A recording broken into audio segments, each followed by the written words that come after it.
এদিকে লক্ষ্য করুন, আমি বলছি এই ভাইটাকে একটা দোকান করে দিব। আপনার দোকান কমপ্লিট, আপনি কি জানেন? জানি না। এই ওনার চোখ বান্ধি ফেলাও। রেডি, 1 2 3। ওহো, এটা আপনার দোকান।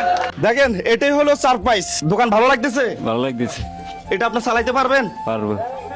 এটা দিয়ে আপনার সংসার চলবে? চলবে। একটা দোকানে যা যা লাগে আমরা সবকিছু দিয়েছি। ওহো, দোকানে তো ভরপুর কাস্টমার হয়ে গেছে। দোকানে তো কাস্টমারের জন্য জায়গায় নাই, মানুষের জন্য কিছু দেখা যায় না। ওহো, আলহামদুলিল্লাহ। তাহলে সবার জন্য মিষ্টির ব্যবস্থা করো, মিষ্টি নিয়ে আসো। আলহামদুলিল্লাহ, দোকান উদ্বোধন করতে না করতে কিন্তু দোকানে কাস্টমার ভরপুর। কাস্টমারের জন্য দোকান দেখা যায় না। আমরা সব সময় চেষ্টা করি একজন অসহায় মানুষের, একজন দরিদ্র মানুষের মুখে হাসি ফোটানোর জন্য, যেন ওনাদের ফ্যামিলি মোটামুটি চালাইতে পারে। এটা হলো আমাদের নোয়াখালী হাতিয়া। এই যে জায়গা, এটা হচ্ছে খালেক মার্কেট। এখানে আমরা সুন্দরভাবে ওনার নাম লিখে দিছি।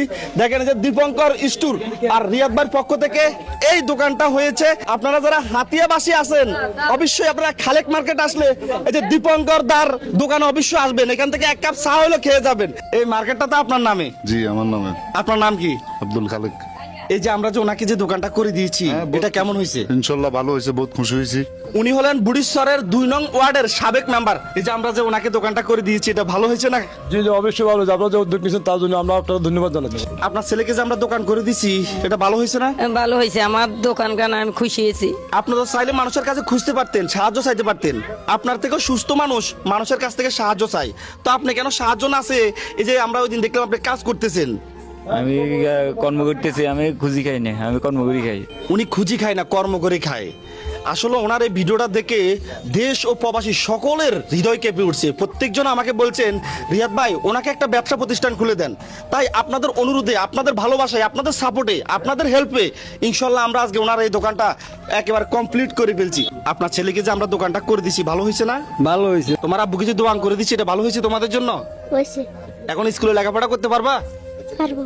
তোমার আব্বুকে দোকান করে দিছি, খুশি হয়েছো? হয়েছি। লেখাপড়া করো? করি। কোন ক্লাসে পড়ো? 3-তে। আপনাদের ডেলি বেতন কত? 200 টাকা। ওনার এই আয় দিয়ে ওনার ফ্যামিলি চলতে খুব হিমজিম খেয়ে যা। এক বেলা খাইলে 2 বেলা খাইতে পারে না। পরবর্তী কি খাবে এটা ওনারা নিজেরাই জানে না। একদম গরিব। তবে আপনারা এই যে কাজটা করছেন, ধর্মের দিকে দেখি খুব একটা উপকার হয়েছে ছেলেটার। যে যে ধর্মতে থাকুক, হিন্দু, মুসলিম, খ্রিস্টান, কিন্তু আমরা সবাই মানুষ, সবাই আমরা রক্ত মাংস করা মানুষ। তাই আমাদের প্রত্যেকজনের উচিত সবাই সবার পাশে আমরা দাঁড়াইতে হবে। আমরা যাকে দোকানটা দিয়েছি উনি কি বড় লোক? না না, ওনার মতন তো মেসকি হাতে হাতে নাই। আমরা যাকে দোকানটা করে দিচ্ছি উনি কি অনেক বড় লোক? না, ও গরিব।